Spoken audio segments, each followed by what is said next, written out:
നമസ്കാരം. നല്ലയിൽ ആയുർവേദയിൽ നിന്നും ഞാൻ ഡോക്ടർ ലക്ഷ്മി ശരണ്യ. പല ആളുകളെയും അലട്ടുന്ന പ്രധാനപ്പെട്ട പ്രശ്നമാണ് ഉപ്പൂറ്റി വേദന. പല ആൾക്കാർക്കും പല പോലെ ആയിരിക്കും ആ വേദന അനുഭവപ്പെടുന്നത്. ചില ആൾക്കാർ പറയുമ്പോൾ രാവിലെ എണീക്കുമ്പോൾ ഭയങ്കര വേദനയാണ്, ആദ്യത്തെ ഒരു 10 മിനിറ്റ് നടക്കാനേ കഴിയില്ല, ഭയങ്കര ബുദ്ധിമുട്ടാണ്. ചില ആളുകളുടെ പ്രശ്നം അങ്ങനെയല്ല, ചില ആളുകൾക്ക് നടന്നു കഴിഞ്ഞാലാണ് ഭയങ്കര വേദന അനുഭവപ്പെടുക. എന്തൊക്കെയാണ് ഈ ഉപ്പൂറ്റി വേദനയുടെ കാരണങ്ങൾ, അതിന്റെ ലക്ഷണങ്ങൾ നോക്കാം ഈ വീഡിയോയിലൂടെ.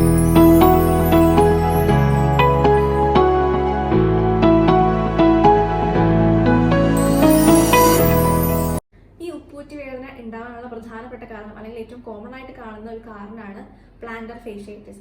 എന്താണ് പ്ലാന്റർ ഫേഷ്യ എന്ന് നോക്കാം. നമ്മുടെ കണങ്കാലിൽ ഒരു കാൽക്കേലിയൽ ബോൺ ഉണ്ട്. ഈ കാൽക്കേലിയൽ ബോൺ തൊട്ടിട്ട് നമ്മുടെ വിരലുകളുടെ ബോൺ വരെ ഒരു പ്രത്യേകം ഒരു ഷീറ്റ് കൊണ്ട് നമ്മൾ കണക്ട് ചെയ്തിട്ടുണ്ട്. ഒരു ഡെൻസ് ഷീറ്റാണത്.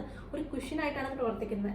ഈ കുഷ്യന് എന്തെങ്കിലും സമ്മർദ്ദം മൂലമോ അല്ലെങ്കിൽ ക്ഷതം മൂലമോ ഉണ്ടാവുന്ന നീർക്കെട്ട് അല്ലെങ്കിൽ ഇൻഫ്ലമേഷനെയാണ് നമ്മൾ പ്ലാന്റർ ഫേഷ്യേറ്റിസ് എന്ന് പറയുന്നത്. ഇത് ഉണ്ടാവാനുള്ള പ്രധാന കാരണം എന്ന് പറഞ്ഞിട്ടുണ്ടെങ്കിൽ ഒന്നില്ലെങ്കിൽ 40 വയസ്സിന് മുകളിലുള്ള സ്ത്രീകൾക്കാണ് ഇത് കൂടുതലായിട്ട് കാണുന്നത്. പുരുഷന്മാർക്ക് ഉണ്ടാവാറുണ്ട്, എന്നാലും കോമൺ ആയിട്ട് സ്ത്രീകൾക്കാണ് കാണാറ്. അതേപോലെ ഓവർ വെയിറ്റ് ഉള്ളവരിൽ, ഡയബറ്റീസ് ഉള്ളവരിൽ, അതുപോലെ തൈറോയിഡിന് എന്തെങ്കിലും പ്രശ്നമുള്ളവരിലൊക്കെ ഇത് കുറെ കൂടുതലായിട്ട് കാണാറുണ്ട്. അതേപോലെ നമ്മൾ ഉപയോഗിക്കുന്ന ചെരുപ്പ് ഹൈ ഹീലൊക്കെയാണ് ഉപയോഗിക്കുന്നതെങ്കിൽ നമ്മുടെ ഭാരം ഒരു ഈവൺ ആയിട്ടല്ല നമ്മുടെ ഫേഷ്യയിലേക്ക് എത്തുക. അപ്പോൾ ഇത് ഒരു പ്രത്യേക ഭാഗങ്ങളിൽ ഇൻഫ്ലമേഷനും നീർക്കെട്ടൊക്കെ ഉണ്ടാവാനുള്ള കാരണമായിട്ട് സംഭവിക്കാറുണ്ട്. അതേപോലെ ഈ പ്ലാന്റർ ഫേഷ്യേറ്റിസ് ഉള്ള ആളുകളിലാണ് രാവിലെ എണീക്കുമ്പോൾ ആദ്യത്തെ സ്റ്റെപ്പുകൾ വളരെ ബുദ്ധിമുട്ടായിട്ട് തോന്നാറ്.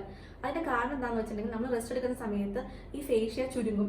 അപ്പോൾ രാവിലെ എണീറ്റിട്ട് നമ്മൾ ഇത് സ്ട്രെച്ച് ചെയ്യാൻ ശ്രമിക്കുമ്പോഴാണ് ഭയങ്കര വേദനയും നീർക്കെട്ടൊക്കെ അനുഭവിച്ചിട്ട് നമുക്ക് ഭയങ്കര അസഹനീയമായി തോന്നാറുണ്ട്. പ്ലാന്റർ ഫേഷ്യേറ്റിസ് പോലെ പ്രധാനപ്പെട്ട മറ്റൊരു കാരണമാണ് അക്ലിയസ് ടെൻഡനൈറ്റിസ്. അക്ലിയസ് ടെൻഡൻ എന്ന് പറഞ്ഞിട്ടുണ്ടെങ്കിൽ നമ്മുടെ കാലിന്റെ ബാക്കിലുള്ള ഒരു കട്ടിയുള്ള ടെൻഡനാണ്.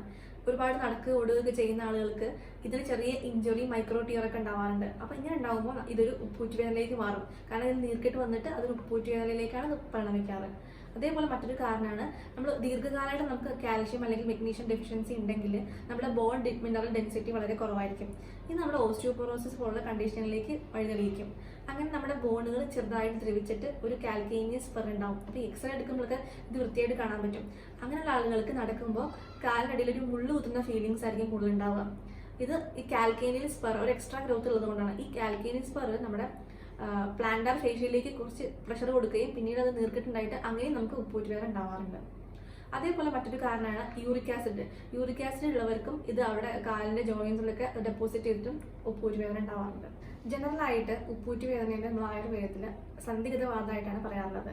സന്ധികളിൽ വാദവൃദ്ധി ഉണ്ടാകുമ്പോൾ അസ്ഥിക്ഷയം ഉണ്ടാവും, അതായത് ഓസ്റ്റിയോപോറോസിസ് പോലുള്ള കണ്ടീഷൻസ്. അങ്ങനെയാണ് നമുക്ക് ഈ ഉപ്പൂറ്റി വേദന ഉണ്ടാവുമെന്നാണ് ആയുർവേദത്തിൽ പറയാറുള്ളത്.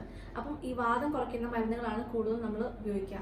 അതായത് തൈലൊക്കെ ഉപയോഗിച്ചിട്ട് നമ്മൾ കിഴിക്ക് കൊടുക്കുന്നത് നീർക്കെട്ടിനൊക്കെ വളരെ ഗുണപ്രദമാണ്. അതേപോലെ തന്നെ ലേപനം ചെയ്യുന്നതും വളരെ ഗുണപ്രദമാണ്. ഇതിന്റെ കൂടെ തന്നെ നമ്മൾ വെയിറ്റ് കൂടുതലുള്ള ആൾക്കാരാണെങ്കിൽ വെയിറ്റ് കുറയ്ക്കണം. അതേപോലെ നമ്മൾ എക്സസൈസുകൾ ഇതൊക്കെ ചെയ്തു കഴിഞ്ഞാൽ നമ്മുടെ ഉപ്പൂറ്റി വേദനയിൽ നമുക്ക് ഫലപ്രദമായി തന്നെ തടയാനായിട്ട് കഴിയും.